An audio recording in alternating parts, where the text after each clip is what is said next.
लोग जो है जुम्मा की नमाज अदा करके भाई देखिए जा रहे हैं लोग, या करने जा रहे हैं जो भी हैं। तो ये देखिए अब यहाँ पर आलम ये है कि अब हम लोग मऊ में प्रवेश कर गए हैं और ये मऊ का जो है रोड है। तो अब ये देखिए तार और अब शुरू हो गया दिखाई देना, ऐसा तार की कोनो ढंग का ट्रक ला दी के अपन माल लेके चल आवे तो तुरंत तारत जौन बटे गिरावत चुरावत जौन आगे बढ़ी, ठीक ना, हाँ घरे पहुंच जाए आ कहीं जाने के ऊपर पहुंचा दे। भाई तार गिराई बिजली तो ऊपर न पहुंची लोग, अरे तो समय से पहले पहुंचा दे। तो ये जो है व्यवस्था है और ये सड़क ये भी ठीक ठाक है, कोई बात नहीं है, बढ़िया है, लेकिन और बढ़िया होती जाएगी ये भी तय है। मऊ में एंट्री मार दिया गया है अब एकदम जानदार शानदार मऊ जिला है भाई मऊ, और बहुत अच्छा है, बहुत बढ़िया जगह है। तो यहाँ पर जो है बाहुल्य जो आबादी है वो मुस्लिम बाहुल्य आबादी है और भाई अल्पसंख्यक वर्ग के लोग हैं, तो सबका सम्मान है, सबका जो है भाई स्वागत है। आप लोग जानते ही हमारा तो रियल रिपोर्टर न्यूज़ पे जो है भाई किसी को कोई हेय दृष्टि से देखने वाला भावना ही नहीं है। यहाँ तो आवाम की बात चलती है, आम लोगों की बात चलती है, काम की बात चलती है। तो आप लोगों को मैं एक बहुत शानदार वीडियो पेश करने वाला हूँ, एक ऐसे युवक का, एक ऐसे लड़के का जिसको अधिकार है जीवन में जय जयकार का, लेकिन वो क्या कर रहा है, कैसे दुर्दिन में जी रहा है, क्या बीत रहा है उसके जीवन में, ये सब बताऊंगा। लेकिन उसकी आवाज़ सुनाऊंगा आप लोगों को, क्या बात है उसमें, क्या दम है उसकी, उस गुणवत्ता भरी आवाज़ में, उसकी काबिलियत कितनी, क्या उसको अधिकार है, वो सब आप लोग तय कीजिएगा और बताइएगा। गोविंद चौहान, जी हाँ दोस्तों यही नाम है उस लड़के का, और मैं भेजूंगा उस लड़के का पूरा जो है पूरा का पूरा एकदम एक सॉन्ग आप लोगों के लिए इस वीडियो के बाद। जी बहुत बहुत शुक्रिया। वहीं ले देखिए शंकर भगवान की क्या विशाल सुंदर मूर्ति भाई, वाह रे भगवान भोलेनाथ जी, वाह क्या बात है, कहाँ विराजमान है देख रहे हैं दोस्तों। शानदार मऊ का जो है ये एक नदी है, छोटा सा शानदार सा, बहुत प्यारा लोकेशन। भगवान भोलेनाथ जी की मूर्ति ने एकदम मन में जो है श्रद्धा भर दिया, वाह। गोपागंज मऊ,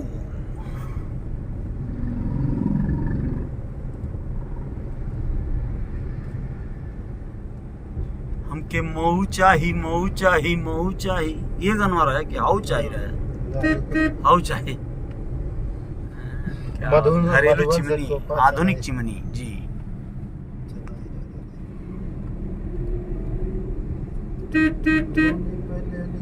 राजा जी टेम्पू मऊ से मधुबन चलाई राजा जी। वाह, तन फिर से बोली तो।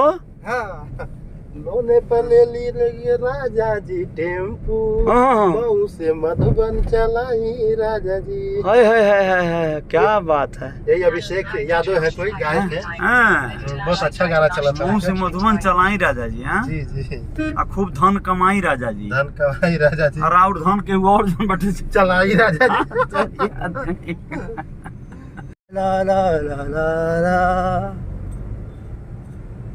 शानदार जानदार मऊ जिला की जय जयकार हो रही है आज, जयकार से जी, जयकार में सवार हैं हम लोग। जयकार मेरी वैगन आर का नाम है भाई, आप लोग जानते ही हैं, तो बढ़िया है।